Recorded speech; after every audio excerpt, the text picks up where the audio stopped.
Football lovers, sanibonani. Welcome to BK Sports. Igama lami uBonginkosi. Ngithembe ukuthi ni kahle, niyaphila. Danko. Ngaphambi kokuthi ngiyokude, angiqale ngokuthi ngiyabonga for the 8,000 subscriptions. It means a lot. Kusho kona ukuthi I'll keep on growing this channel. Even though it's not easy, but your support means a lot. It's highly appreciated. Danko kaningi. Today we're going to be discussing about two things. It's Pitso Mosimane and Jason Clifford. We know very well that right now at Chiefs, it seems like they've already found a coach. Even though sekuphume ezinye statement ukuthi I know it's not finalized. Uyabona ukuthi lama publications azosiqhatha nabantu because thina we already made ama conclusions ukuthi okay, Alexandra, not to Alexandra man, but Fernando da Cruz is the coach that I believe ukuthi kusese that we can be making ama judgments on him. But it seems ngazathi manje we are making judgments ngomuntu ongaconfirmywanga. I don't know ukuthi kanjani, but sesiyobona ngeclub yona announce because it was said ukuthi nge5 in between till nge8 zaka June. But asikho lapho. The reason why today I said we're gonna discuss about coach Pitso Mosimane is that at Chiefs, you know, currently there's a vacancy in the position of a technical director. Not Upobe, but Kaizer Junior, wabambe woyithula ma position is a technical director and also a sporting director at the same time. Of which I don't think ukuthi into akwazi ukuyenza and he's doing justice to that. I believe good right now, since it seems like Kaizer Chiefs and Pitso Mosimane is not something that we will see soon in terms of him being a head coach. But we all know the only way for him azoba coach at Chiefs mele ahambe through the bridge of starting as a technical director first, as we've seen Umulufenzeki and Kelvin Johnson. But I believe coach Pitso Mosimane has the capabilities and the qualities of being a good technical director at Chiefs. Why am I saying this? It is because coach Pitso Mosimane, you don't only find a coach, but you also find a fan that supports the Kaizer Chiefs. Meaning he understands the culture, he understands the team as a whole. And his perspective towards the team can only be that one of a fan that wants to see his favorite club do well. And that simply means good as a team Kaizer Chiefs, it won't be a bad idea. It won't be a bad idea for them to give coach Pitso Mosimane that technical director position, because I believe good right now we need someone that is going to enforce the culture of the club. Someone that will make sure that he oversees what is being done in a club like Kaizer Chiefs. Make sure that he preserves the culture, the philosophy, and also make sure that there's identity in a club that belongs to the club, not the one that is going to come with the coach. And coach Pitso Mosimane, or let me say Dr. Pitso Mosimane, is that person that I believe with him in that position, it can help a lot, especially a club like Kaizer Chiefs that has lost itself along the years. And I believe it all started with Stuart Baxter before Izoya Guye Steve Komphela, because Stuart Baxter was a coach that came at Chiefs, and what he was all about is to make sure that the team is playing football that is productive, football that guarantees our fans, our trophies. But now the person that got to be blamed was Steve Komphela, because he was the next in line as he was going to be appointed the head coach of the Kaizer Chiefs. But asikho lapho, coach Pitso Mosimane, I believe he can be able afixe a methodology from the ground roots, from youth side of the Kaizer Chiefs, whereby he will enforce and make sure the infrastructure and the development. Kaizer Chiefs is a team that knows what they are doing. The players that come from ama youth and ama junior will understand that okay, we are preparing you for a senior team, and that simply means that the senior team will benefit more in terms of knowing that we have players that will groom, that will integrate, because they already understand the system. So what needs to be introduced is a system that is going to work both for the senior team and also the youth team, because I believe ukuthi we have seen it happen in clubs like abo Barcelona FC. We saw ukuthi okay, La Masia is producing good players for in the Barcelona senior team.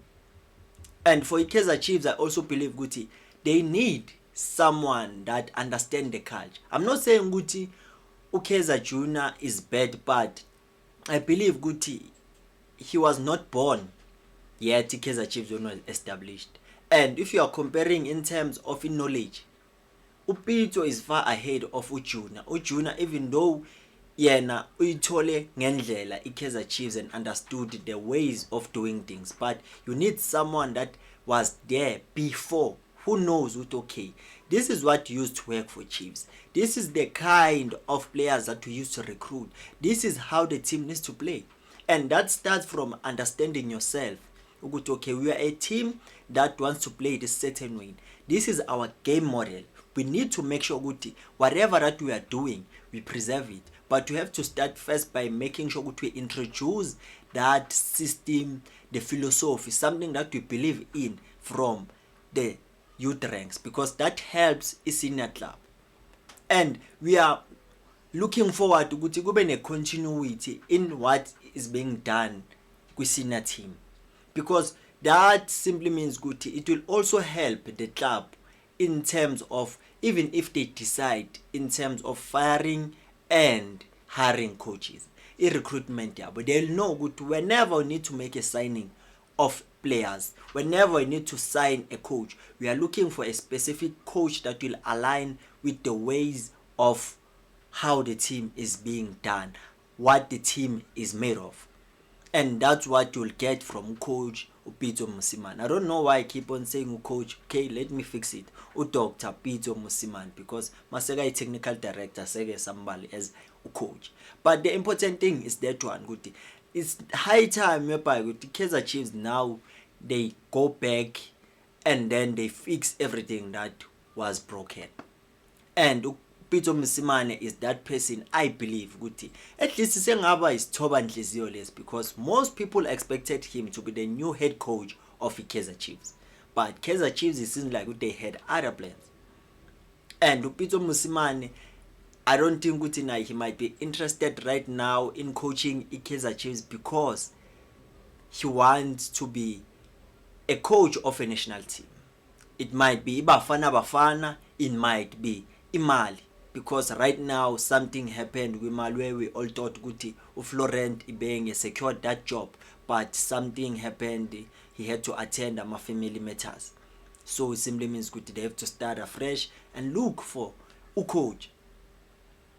And for a technical director, I'd say it might be something that they might consider after the FIFA World Cup and the preseason.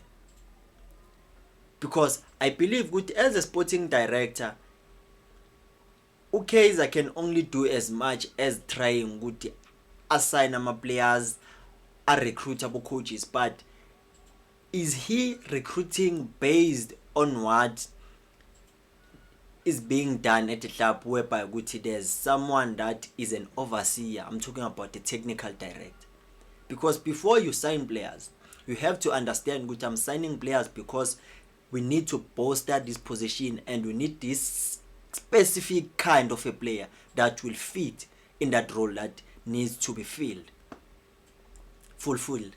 So it simply means Kaizer Chiefs needs to do at least something that that will help them in the future, because without the technical director, it simply means whatever we are doing, we are just doing it, not having a blueprint, not having clarity in terms of what is needed to be done. I don't know what do you think about that, but I believe he might be a good technical director if vele eventually it happens ukuthi he doesn't even get to coach i-Kaizer Chiefs even in future. But him being there, because even in eminyaka I don't think ukuthi okwamanje isengamvuma ukuthi ayenze i-day to day job, but lokho kunye it's something I believe ukuthi into angayilungisa long, because ku national team you know ukuthi kunokuhlangana once after 3 months, so it's all about that. But ku day to day coaching Kaizer Chiefs njalo kunganyewa. But as a technical director he'll do a good job, I believe that. I don't know about you, but asikho lapho kakhulu. Asivele sihlale kwenye i-topic. Kule enye topic we're going to discuss about this player, uJason Clifford. uJason Clifford, it was said that it's a rumor that i-Kaizer Chiefs is monitoring his situation at Marumo Gallants since his contract is coming to an end, meaning that he's going to be a free agent. That you know what does that mean for i-Kaizer Chiefs. So obviously it's not only Chiefs abazithola in a situation whereby they could sign him, even teams from Morocco. But I think if it was up to me to make a decision, I would sign with Clifford, because it's a player that I've realized he knows how to play football. He uses ingqondo. Technically is very good, and tactically he is that good. And in a club like Kaizer Chiefs, you know we have players, but some of them is difficult to rely on them, because Clifford can give you 3 positions. He can play as a left winger, play as a right winger, and also play as a center forward, meaning all the positions in front he can be able to give you that. And we've seen him play, not because he scored against Chiefs, but I believe there's a space for him in Turin.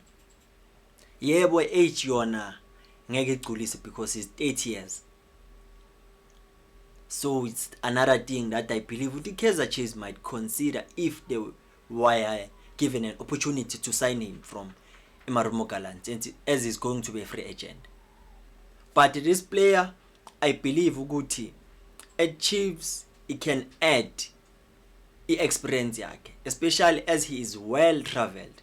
Mawuthi uyabheka nje profile yakhe udlalela ama teams amaningi and bekadlala kude. But now that he came back eMzansi, now he did say i-Kaizer Chiefs team ayisupportayo, if they would come knocking bengeke bavalele ngaphandle. So it simply means he's flirting with the Kaizer Chiefs. But what needs to be done is for Chiefs to decide, do we really need this player, or will be signing for the sake of signing? Because I think now they understand in Kaizer Chiefs with the mistakes that were being done previously that led to Chiefs being where it is today. It was that sometimes they were signing players for the sake of signing. They were signing players because they allowed the noise to get through their heads. But now it seems like they are clear in terms of decision making. They know now, if this is the direction we have to take, we have to take it. If this is what we need to do, we must do it, regardless the fans are pleased with that or not. But what needs to be done needs to be done. But I don't know nina nibona kanjani. Jason Clifford to Chiefs ngaba into enhle according to you? Asibonane kuye i-comment section, and ngibonga kakhulu for 8,000 subscribers. Izandla zidlule ekhanda. Hayi ngeke ngisithule isiqoko, ihlathi leli ngaphansi. Danko.